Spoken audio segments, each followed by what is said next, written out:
My name is Tyler Lyon. I have been in New York probably 13 years. Graduated from CIA. Traveled to Japan and discovered Kewpie mayonnaise.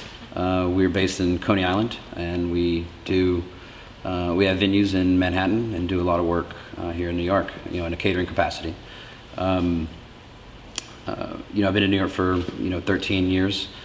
Worked at came up in Michelin restaurants, and have worked the whole gambit from super casual to ultra fine dining to catering, and kind of pull all of my experiences from all of that into this. So really a lot of contrast in what we do. In a catering, you have to provide menus from all over the world, and from fine dining to super casual, and that's kind of what we do. Our slogan is the art of catering, and we really try to focus on mastering the simple things and really exceeding expectations. And so throughout my journey, Kewpie mayonnaise was something that I discovered fairly early on, and it's always been an amazing product. The American mayonnaise is great too, but it's also really thick and more gelatinous than it is creamy. So the Kewpie definitely has a lot more creaminess to it. The thing that I like about it most is that it has a lot higher level of umami, that happens in it. So it just has a lot more depth, and not really depth that you can, put your finger on. It just makes your mouth salivate a little bit more. It just wakes everything up around it a little bit more, and so that's why I use it. And I use it in many different types of capacities, from using it just like I would an aioli, French style, Spanish style, Italian style, to actually use it in place of butter. So it's essentially just an emulsion. So it has a high level of fat that you can mix it with breadcrumb and roll it out into a sheet, cut it, freeze it, and then put on top of a fish and a little brulee. So it's, instead of using butter, you're using something that has a lot more flavor implanted into it, and so it's kind of cool to play around with like that. What else do I use with it? Chef, how did you know about Kewpie? How did you find out about the brand? Oh man, I don't want to say his name. Well, when I was in Japan, I had Kewpie for the first time. It didn't really work into my repertoire as a chef on a day-to-day basis until my time at Momofuku Co. And that's when I really discovered its true potential, and really was like, there is no other. There really is no other substitute. And then it's always been a staple in all my kitchens that I've ever been in. We would use it, in a 2 Michelin star atmosphere. We would use it in our hot dog family meals. It's just, it was just better than anything else that we could come up with. It's just instant flavor, and it's just, Say that one more time, that last part. it's just instant flavor, and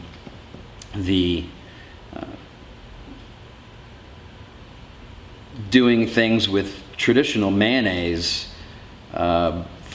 for your whole life, while it's good and delicious too,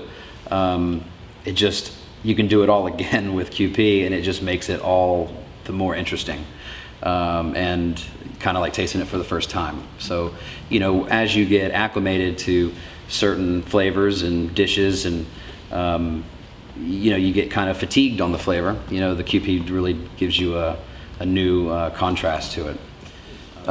This spicy mayo is just Kewpie and Tobenjan. So it's it just has everybody uses the sriracha. It's just sriracha and Kewpie, and that's good. But it's just sriracha is just spicy. That's all it is to me. It's kind of like cayenne, and so sriracha isn't that interesting. If you use the Tobenjan, it's just fermented. There's a lot more depth to it. It's the same way you would use it for the umami effect. The same way you would choose Tobenjan to get that depth. And then the hardest part is depth of flavor. It's the hardest thing to achieve. Chefs go to great lengths to achieve it, and there's just nothing you can do to replicate it. Like what's in there, I have no idea. But it's well, that's the that's the cutting of the fat. So it's this is all great, but this is going to get 2 or 3 bites until you get food fatigued. So you need that acid, the yuzu, the lime, the the ponzu to help cut that richness. You can only eat so much rich before you. So you think Kewpie can be any kind of cuisine, Mexican, Italian, American? I guess my point about growing up and having any scenario where you would use traditional mayonnaise. Mayonnaise on a hot dog, mayonnaise on a hamburger, mayonnaise in coleslaw, anything you can think about where mayonnaise is used, now transplant the Kewpie in place of the mayonnaise, and now you've essentially made new dishes, and it's a totally new experience, rather than, so it just makes it's just more interesting, and the best part about it, I guess the hardest thing to do as a chef is surprise people, because the way I look at food is that there's 2 types. You have cerebral. Cerebral, is how I define it would be more of like how did they do that? Like how is this done? And it makes you think about it. And it may not be the best thing you've ever had, but you're super into it because it's just different and something you've never seen before, and your mind starts going to work on like how this is actually executed. And then you also have emotional food. And emotional food would be a thought you would have when you eat something that's emotional would be, man, this tastes like something my grandma made or my mother made. There's something about it that I just can't quite put my finger on, that this is bringing my my mind to a time. So it's almost transcending food. So it's very difficult to bridge the two. You can't really have cerebral without manipulating it so much to where you lose a lot of that soul. So if you go cerebral, then you're more, your whole cuisine is kind of that route. If you go emotional, your whole cuisine is kind of going that route.